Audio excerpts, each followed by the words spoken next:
The name of the book is Vibrate Higher Daily by Layla Delia.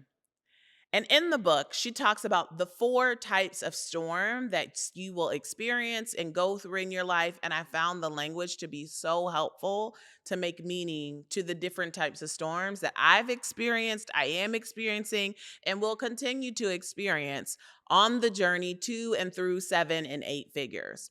I wanted to share those four types with you. The first type of storm that she names is the desert. The desert she names is a place of isolation. The purpose of the desert is to get you really clear on who you are.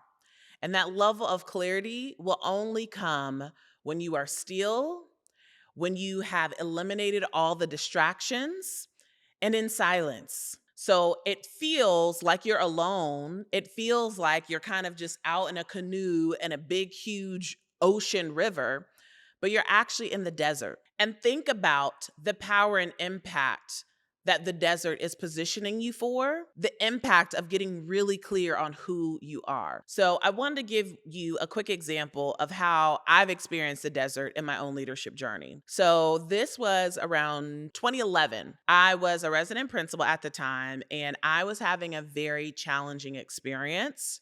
And that experience was challenging because, quite frankly, it was the leader I was working under. It was really hard because of my identity, identifying as a Black woman and the relationship or the lack of relationship that I didn't have with my supervisor at the time.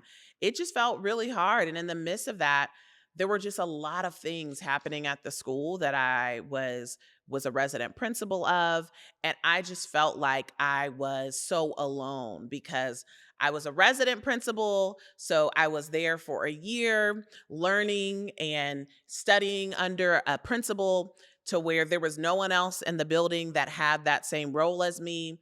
And now I'm having all of these nuances in my experience of how I'm managing the relationship with my then supervisor, and then all these nuances of changes happening at the school.